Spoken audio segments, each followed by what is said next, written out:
Good morning మ్యాగజైన్కి స్వాగతం. ప్రముఖ దినపత్రికలో వస్తున్న వార్తలు వెనకాల జరుగుతున్న పరిణామాలు చూద్దాం. ఈనాడు చూస్తే మూడింతల సంతోషం అన్నటువంటి వార్తని హైలైట్ చేసింది. 16,923 కోట్లతో రాష్ట్రంలో 3 ప్రధాన ప్రాజెక్టులకు కేంద్రం ఆమోదం. పోలవరం తొలిదశ నిర్మాణ పనులకు 12,000 కోట్ల సాయం, 2,137 కోట్లతో కొప్పర్తి, 2,786 కోట్లతో ఓరకొల్లు పారిశ్రామిక నగరాల అభివృద్ధి అంటూ కేంద్ర ప్రభుత్వం ఆంధ్రప్రదేశ్కి 3 వరాలు ప్రకటించింది. పోలవరం ప్రాజెక్టు తొలిదశ నిర్మాణానికి 12,000 కోట్లు, వెనుకబడిన రాయలసీమ పారిశ్రామిక ప్రాంతంగా తీర్చిదిద్దడానికి 2,137 కోట్లతో వైఎస్ఆర్ జిల్లాలోని కొప్పర్తి, 2,786 కోట్లతో కర్నూలు జిల్లాలోని ఓరకొల్లు వద్ద పారిశ్రామిక నగరాలు నిర్మించాలని నిర్ణయించింది. ప్రధానమంత్రి నరేంద్ర మోడీ ఆధ్వర్యంలో బుధవారం జరిగిన కేంద్ర మంత్రివర్గ సమావేశం ఈ 3 ప్రాజెక్టులకు ఆమోద ముద్ర వేసినట్టు సమాచార ప్రసార శాఖల మంత్రి అశ్విని వైష్ణవ్, పౌర విమానయాన శాఖ మంత్రి కింజరాపు రామ్మోహన్ నాయుడు ప్రకటించారన్నటువంటి వార్తని హైలైట్ చేశారు. ఇకపోతే సాగునీటి సంఘాల ఎన్నికలు 3 వారాల్లో, రివర్స్ టెండర్ల విధానం రద్దు, పోలవరం ఎడమ కాలువ పనులు పొందొద్దన్న, వివాదాల్లోని భూములకు రిజిస్ట్రేషన్ నిలిపివేత, మంత్రివర్గ సమావేశాల నిర్ణయాలు. రాష్ట్రంలో సాగునీటి సంఘాలకు 3 వారాల్లో ఎన్నికలు నిర్వహించాలని రాష్ట్ర మంత్రివర్గం నిర్ణయించింది. సాగునీటి అభివృద్ధి, రైతు అవసరాలు తీర్చడంలో సంఘాల్లో జవాబుదారీతనం ఎలా పెంచాలో ఆలోచించి ఎన్నికలు నిర్వహించాలని కేబినెట్ అభిప్రాయపడింది. ఎత్తిపోతల పథకాల పరిధిలో ఉన్న రైతుల్ని సైతం సాగునీటి సంఘాలు సభ్యులుగా తీసుకురావాలని నిర్ణయించింది అన్నటువంటి వార్తని హైలైట్ చేశారు. లేకపోతే అతి చేస్తే సహించను, కుటుంబ సభ్యుల ప్రవర్తన మితిమీరకుండా చూసుకోండి, మంత్రులు ఎమ్మెల్యేలకు ముఖ్యమంత్రి చంద్రబాబు హెచ్చరిక. మంత్రుల 100 రోజుల పనితీరుపై ప్రోగ్రెస్ రిపోర్ట్, ప్రస్తుత ఆర్థిక సంవత్సరంలోనే మొత్తం హామీల అమలు, మంత్రివర్గ సమావేశంలో పలు అంశాలపై చర్చ అన్నటువంటి వార్తని హైలైట్ చేశారు. అంటే సూపర్ 6ని ఈ ఏడాది అమలు చేస్తారనుకుంటా. మరి మొత్తం హామీలు అంటే అయ్యే కదా. అయితే ఇది మంచి నిర్ణయం, చాలా సంచలనాత్మకమైనటువంటి అంశం కూడా దీనికి సంబంధించి చంద్రబాబు గారు నేను చెప్పారన్నటువంటి ఈనాడు హైలైట్ చేస్తారు. ఇప్పుడు రాజ్యసభలో వైకాపా రివర్స్, రాజ్యసభ చైర్మన్ నేడు కలిసి రాజీనామాలు సమర్పించనున్న మోపిదేవి మస్తానరావు. త్వరలో 2 విడతల్లో మరో 6 అదే దారిలో. తెలుగుదేశం పార్టీ వైపు 4, బీజేపీ వైపు 4 చూపు. రాజ్యసభలో వైకాపా పరిస్థితి రివర్స్ కానుంది. ఆ పార్టీకి సంబంధించిన పలువురు రాజ్యసభ సభ్యులు రాజీనామాలకు సిద్ధమయ్యారు. మోపిదేవి వెంకటరమణారావు, బేద మస్తానరావు గురువారం రాజ్యసభ చైర్మన్ కలిసి తమ రాజీనామా పత్రాలను సమర్పించబోతున్నారు. ఇందుకోసం బుధవారం వాళ్ళిద్దరు ఢిల్లీకి చేరుకున్నారన్నటువంటి వార్తని హైలైట్ చేశారు. వాస్తవం ఇది. అట్ ద సేమ్ టైం రాసిన వార్త చూడండి. ఇదివరకు తెలుగుదేశం పార్టీ నుంచి 4 వెళ్ళిపోయినప్పుడు అది తెలుగుదేశానికి షాక్ అనినో, తెలుగుదేశం నుంచి రివర్స్ అనినో రాయలేదు. బీజేపీలోకి 4 ఎంపీలు, తెలుగుదేశం ఎంపీలు, అంతే అప్పటి వార్త. ఇప్పుడు వచ్చేటప్పటికి ఖచ్చితంగా ఒక పర్ఫెక్ట్గా రివర్స్లోనే రాసుకొస్తారు. అప్పుడు జాగ్రత్తగా రాసుకొస్తారు, అదే తేడా. అయితే అప్పుడు చంద్రబాబు పంపించారు అని జనం అనుకున్నారు, ఇప్పుడు జగన్ నుంచి గుంజుకుంటున్నారు అన్నటువంటిది అనుకుంటున్నారు. ఏంటనేది చూడాలి. లేకపోతే 31నే పింఛన్లు 1వ ఆదివారం కావడంతో ఒకరోజు ముందే ఇవ్వాలనే నిర్ణయం. ఎన్టీఆర్ భరోసా కింద ప్రభుత్వం అందించే సెప్టెంబర్ 4 పింఛన్లను ఈ నెల 31 లబ్ధిదారులు పంపిణీ చేయబోతున్నారు. 1న ఆదివారం సెలవు దినం కావడంతో ప్రభుత్వం ఈ నిర్ణయం తీసుకుంది. 31 అందుబాటులో లేకపోయిన లబ్ధిదారులకి 2న అందించాలని జిల్లాలకు ఆదేశాలు జారీ చేస్తుంది. వీలైనంత వరకు 31నే 100% పంపిణీ పూర్తి చేయాలని స్పష్టం చేస్తుంది. 30వ తేదీ నాటికే బ్యాంకుల్లో పింఛన్ నగదు జమ చేస్తామని, అదే రోజు విత్డ్రా చేసుకోవాలని సూచించింది. ఈ మేరకు జిల్లా కలెక్టర్లు, డిఆర్డీఏ, పీడీలు తగు చర్యలు తీసుకోవాలని తెలిపింది. ముందస్తు పంపిణీ విషయాన్ని లబ్ధిదారులకు తెలపాలని సూచించింది అన్నటువంటి వార్తని హైలైట్ చేసింది. లేకపోతే నూజివీడు IIITలో 1000 మంది విద్యార్థులకు అస్వస్థత, ఆహారం వికటించి వాంతులు, విరోచనాలు, కడుపు నొప్పితో అవస్థలు, గుట్టుగా ఉంచిన యాజమాన్యం అంటూ అపరిశుభ్ర వాతావరణం, నాసిరకం ఆహారం వికటించి నూజివీడు IIITలో గత వారం నుంచి 100 మంది విద్యార్థులు అస్వస్థతకు గురయ్యారు. వాంతులు, విరోచనాలు, కడుపు నొప్పితో ఆసుపత్రికి వరుస కడుతున్నారు. విద్యార్థులు అనారోగ్యంతో అల్లాడిపోతున్న యాజమాన్యం విషయం బయటికి రాకుండా జాగ్రత్త పడింది. నూజివీడు IIIT ప్రాంగణంలోనే శ్రీకాకుళం IIIT కూడా నిర్వహిస్తున్నారు. ఈ నెల 23 నుంచి ఈ 2 IIITలకు చెందిన విద్యార్థులు అస్వస్థతకు గురి కావడం మొదలైంది. ప్రధానంగా 3 మెస్సుల్లో ఆహారం తిన్న విద్యార్థులు చాలామంది అనారోగ్యం పాలయ్యారన్నటువంటి వార్తని హైలైట్ చేశారు. లేకపోతే హైకోర్టు శాశ్వత న్యాయమూర్తులుగా జస్టిస్ జ్యోతిర్మయి, జస్టిస్ గోపాలకృష్ణారావు ప్రమాణం చేయించిన సీజే ధీరజ్ సింగ్ ఠాకూర్ అన్నటువంటి వార్తని హైలైట్ చేశారు. లేకపోతే అసలే నేరం, ఆపై దుఃఖభారం, ట్రాక్టర్తో ఢీకొట్టి ఒకటి పలాయనం, సొంత వారి మృతితో పుట్టెడు విషాదం. అదో పల్లెటూరు ఊరికి వెళ్లే సన్నటి రహదారి. రాత్రివేళ చీకట్లో ట్రాక్టర్ ఎదురుగా వస్తున్న ద్విచక్ర వాహనం ఢీకొట్టింది. ట్రాక్టర్ డ్రైవర్ భయంతో ఆపకుండా వెళ్ళిపోయాడు. ఆ క్షణాన అతడికి తెలియదు తాను 2 మృతికి కారణమయ్యాను అని. తెల్లారేసరికి నేర తీవ్రత కంటే కొన్నంత దుఃఖభారం మోయాల్సి వస్తుందని, జీవితాంతం పశ్చాత్తాపంతో కుమిలిపోవాల్సి వస్తుందని తెలంగాణలో నిర్మల్ జిల్లా మామడ మండలం వాస్తాపూర్కి చెందిన అడెం గంగాప్రసాద్ అవివాహితుడు. తమ ఊరికి 5 కిలోమీటర్ల దూరంలో తాండ్ర గ్రామానికి చెందిన రైతు వద్ద ట్రాక్టర్ డ్రైవర్గా పనిచేస్తున్నాడు. రోజు రాత్రి యజమాని ఇంటికి వెళ్ళి అక్కడే నిద్రిస్తుంటాడు. మంగళవారం రాత్రి రోజులాగే ట్రాక్టర్పై సొంత ఊరు నుంచి తాండ్రకు బయలుదేరాడు. దారిలో చీకట్లో ఎవరినో ఢీకొట్టినట్టు అయింది, కానీ ఏమిటో అతనికి అర్థం కాలేదు. భయంతో ట్రాక్టర్ని ఆపకుండా వెళ్ళి నిద్రపోయాడు. పైగా ఫోన్ స్విచ్ ఆఫ్ చేశాడు. నిషీధులో మాయమంటూ ఇందులో కీలకమైనటువంటి పరిణామం తర్వాత బయటకు వచ్చింది. వరుస కన్నదమ్ములైన శ్యామరావు, సంతోష్లు తాండ్ర గ్రామానికి వెళ్ళి తిరిగి రాలేదు. వారి కుటుంబ సభ్యులు అర్ధరాత్రి వరకు ఎదురు చూశారు. ఫోన్ చేసిన వాళ్ళిద్దరి గురించి స్పందన లేకపోతే ఇంకెక్కడికైనా వెళ్ళుంటారని భావించారు. తెల్లారింది. వాస్తాపూర్ తాండ్ర మార్గంలో రోడ్డు పక్కన ఓ బైక్ పడి ఉంది. ఇద్దరు మృతదేహాలు కనిపించే విషయం వాస్తాపూర్ వాసులకు తెలిసి వచ్చి చూశారు. మృతులు తమ్మూరికే చెందిన శ్యామరావు సంతోష్లని తెలిసి హతాశులయ్యారు. ప్రమాదం ఎలా జరిగింది, ఎవరు ఢీకొట్టారని ఆరాధీశారు. ప్రమాదం జరిగిన చోట ట్రాక్టర్ టైర్ల ఆనవాళ్లు కనిపించి ఆ మార్గంలో తరచూ కొన్ని ట్రాక్టర్లు వెళ్తుంటే గంగాప్రసాద్ నడిపే ట్రాక్టర్ కూడా కావచ్చని రైతు ఇంటికి వెళ్లి పరిశీలించారు. అక్కడ ట్రాక్టర్పై ద్విచక్ర వాహనాన్ని ఢీకొట్టిన ఆనవాళ్లు కనిపించినాయి. గంగాప్రసాద్ని ప్రస్తుతం నేరం అంగీకరించాడు. కానీ చనిపోయింది ఎవరంటే మృతుడు ఆడెం సంతోష్, నిందితుడు గంగాప్రసాదులు సొంత అన్నదమ్ములు. ఆడెం శ్యామరావు వారి పెదనాన్న కుమారుడే. గంగాప్రసాద్ ట్రాక్టర్తో ఢీకొట్టిన తన అన్నల్ని, తమ పేగుబంధాలని తానే తెంచేశానని తెలిసాక అతడిలో దుఃఖం వరదలై పారింది, వెల్లువెత్తింది. వారిని ఆసుపత్రికి తీసుకెళ్ళుంటే బ్రతికేవారని కన్నీరు మున్నూరయ్యాడు. కనీసం తాను ఫోన్ స్విచ్ ఆఫ్ చేయకుండా ఉంటే వారింటికి రాలేదని తెలిసేదని, అప్పుడైనా కాపాడుకునే అవకాశం ఉండేదని గుండెలు బాదుకుంటున్నాడు. గిరిజనులైన ఈ సోదరులు తమకున్న కొద్దిపాటి భూమిలో వ్యవసాయం చేస్తూ జీవించేవారు. సంతోష్కి భార్య 5 ఏళ్ల కుమార్తె ఉన్నారు. శ్యాంబాబుకి భార్య కుమారుడు ఉన్నారు. అన్నదమ్ములు కావడంతో వీళ్ళ కుటుంబాలు కలిసిమెలిసి జీవిస్తూ ఆప్యాయంగా మసులుకునేవారు. నిందితుడు మృతులు అన్నదమ్ములు కావడం, ఊరిలో అందరితో కలిసిమెలిసి ఉండే వ్యక్తులు కావడంతో వాళ్ళ కుటుంబాలతో పాటు గ్రామంలో కూడా విషాదం నెలకొందన్నటువంటి వార్తని హైలైట్ చేశారు. లేకపోతే విజయవాడ పోలీసులు మాఫియాలా కిడ్నాప్ చేశారు. ఇంట్లోకి చొరబడి భయభ్రాంతులకు గురి చేశారు. 6 కోట్ల విలువైన ఇంటిని, బ్యాంక్ ఖాతాలని సీజ్ చేశారు. ఈ మొత్తం వ్యవహారం వెనుక అత్యంత శక్తివంతమైన వ్యక్తులు ఉన్న వైకాపా నాయకుడు కుక్కల విద్యాసాగర్ నగ్న సెల్ఫీలతో వేధించారు. నా కుటుంబాన్ని చంపేస్తాను, బెదిరిస్తున్నాను, నాకు రక్షణ కావాలి, చంద్రబాబు ఆదుకోవాలి. సినీ నటి కాదంబరి జత్వాని ఆంధ్రప్రదేశ్ పోలీసు అధికారులు తనను తన కుటుంబ సభ్యులు మాఫియా తరహాలో కిడ్నాప్ చేశారని జగన్ హయాంలో నాటి ఐపీఎస్ అధికారుల అరాచకానికి బలైపోయిన ముంబై సినీ నటి కాదంబరి జత్వాని కన్నీటి పర్యంతమయ్యారు. తన ఇంట్లోకి చొరబడి భయభ్రాంతులు గురి చేసిన పోలీసులు కుటుంబ సభ్యులందరి వద్ద ఫోన్లు, ఇతర ఎలక్ట్రానిక్ ఉపకరణాలను అక్రమంగా స్వాధీనం చేసుకుని తను 70 ఏళ్ల వృద్ధులైన తన తల్లిదండ్రులు నిర్బంధించారని ఆవేదన వ్యక్తం చేశారు.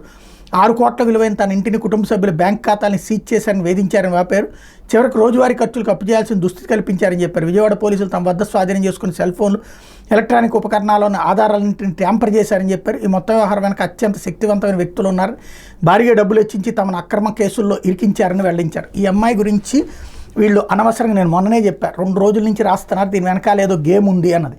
ఇప్పుడు ఒకప్పుడు శ్రీరెడ్డిని ఇట్లాగే బాధితురాలుగా సినీ రంగం అంతా దుర్మార్గులుగా చూపించారు.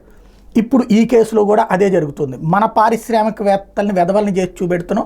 అమ్మాయి పక్కా బ్లాక్మెయిలర్ అన్నటువంటిది ఇప్పటికి అమ్మాయి మీద దేశవ్యాప్తంగా ఉన్నటువంటి కేసులు చూస్తే తెలుస్తుంది. కనీసం 40-50 మందిని అమ్మాయి బ్లాక్మెయిల్ చేసి పారిశ్రామికవేత్తల్ని లేదా వాళ్ళ పిల్లల్ని వలలో వేసుకుని సినీ రంగం అన్నటువంటి పేరు చెప్పి వాళ్ళని మోసం చేసి వాళ్ళ దగ్గర నుంచి లక్షలు గుంజింది అన్నటువంటి విషయం ఇంతకుముందే బయటపడింది.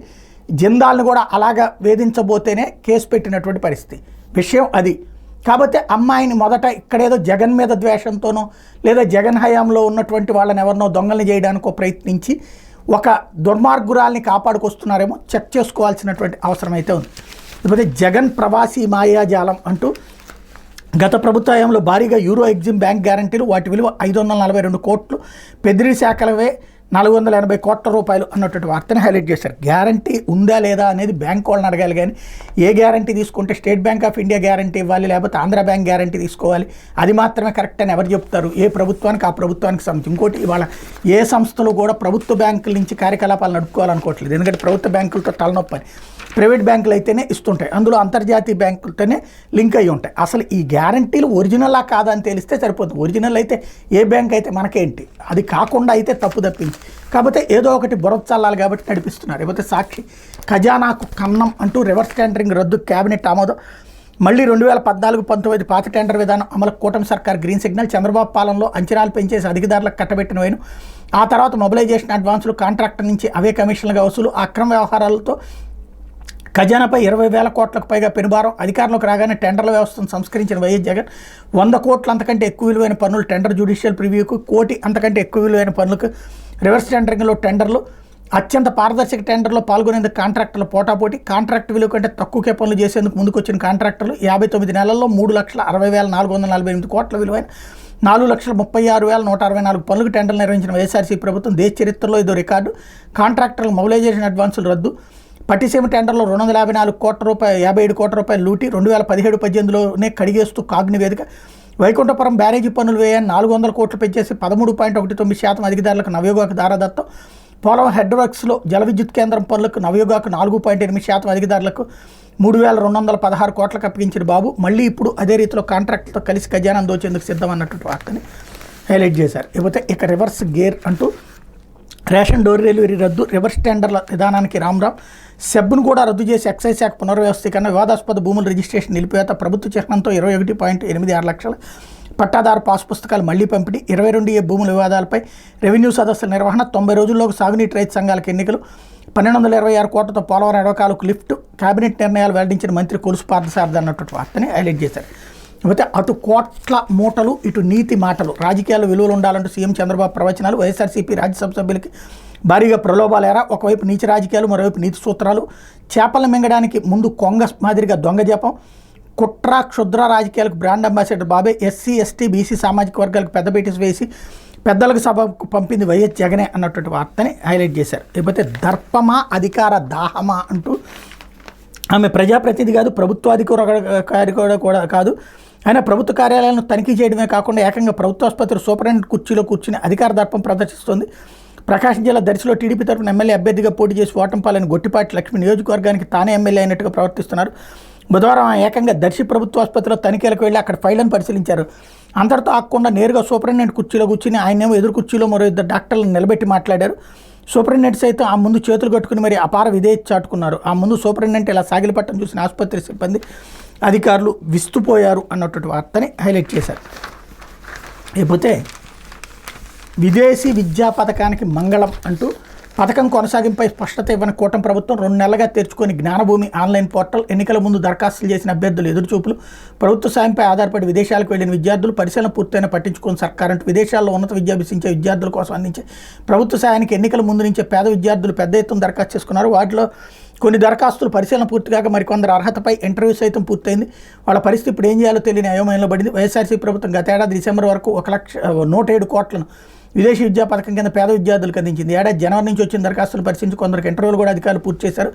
కాగా అంతకుముందు ఎన్నికల కోడ్ పేరుతో నిధులు విడుదల నిలిపేశారు. కూటమి ప్రభుత్వం వచ్చాకైనా పరిశీలించి సాయం విడుదల చేసిందంటే అది లేదు అంటూ ఒకప్పుడు తెలుగుదేశం హయాంలో విదేశీ విద్యా దీవెన పథకం, అంబేద్కర్ విదేశీ విద్యా దీవెన ఉంటే దాని కింద వెళ్ళిన వాళ్ళకి చివరి 2018లో ఏమో ఇచ్చారు.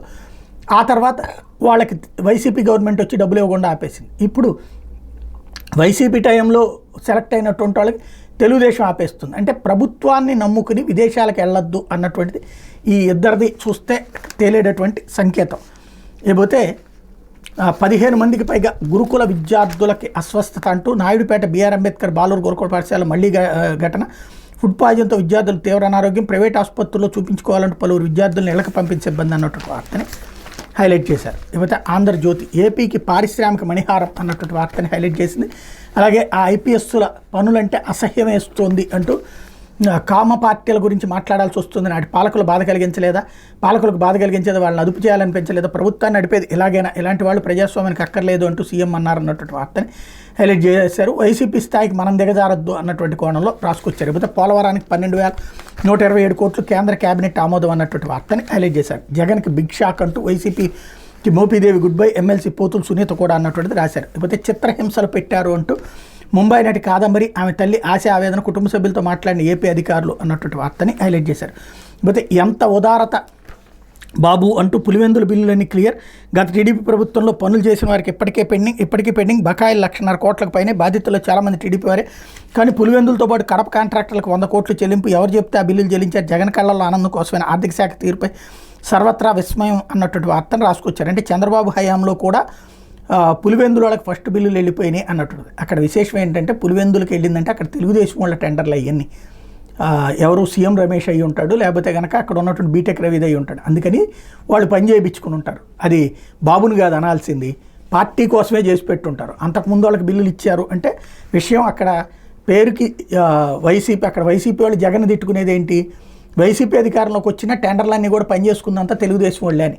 ఇప్పుడు అందుకని ఆ డబ్బులు ఇచ్చుకుని ఉంటారు. లేకపోతే వైపీఎస్లపై ఎఫ్ఐఆర్లు అంటూ 7 ఐపీఎస్లపై కేసులు కత్తి, ఇప్పటికే 2పై ఎఫ్ఐఆర్ నమోదు. రఘురామ కేసులో పివి సునీల్ పిఎస్ఆర్పై ముంబై నటి ఫిర్యాదు చేస్తే రాణా గున్నిపైన, అంశురాజన్ ఫకీరప్పల మీద కేసు పెట్టాలంటూ సిబిఐ. కాకాని కేసులో విజయరావుపై విచారణ, వైసీపీకి వంతపాడినందుకు చిక్కుల్లో ఐపీఎస్లు, వైఎస్ హయాంలో ఐఏఎస్లకి ఇదే పరిస్థితి అన్నటువంటి వార్తను రాసుకొచ్చారు. అప్పుడు దొంగ కేసులు పెట్టారు, ఇప్పుడు దొంగ కేసులు పెట్టడానికి రెడీ అవుతుంటే కనుక అది కాస్త భవిష్యత్తులో కథలు నడుస్తుంది. వైసీపీ అధికారంలో ఉన్నప్పుడు పెడితేనేమో ఐఏఎస్లు వేధిస్తున్నారు, ఐపీఎస్లు వేధిస్తున్నారు అన్నటువంటి కోణంలో రాసుకొచ్చారు. ఒక్కొక్క టైంలో ఒక్కొక్క కథ నడుస్తూ ఉంటుంది. లేకపోతే పోలవరం ముప్పుపై తక్షణం సంయుక్త సర్వే అంటూ ఏపీ తెలంగాణలకు సిడబ్ల్యూసీ చైర్మన్ ఆదేశించారన్నటువంటి వార్తని హైలైట్ చేశారు. ఇది దినపత్రికలో వచ్చినటువంటి వార్తలు వెనకాల జరుగుతున్న పరిణామాలు.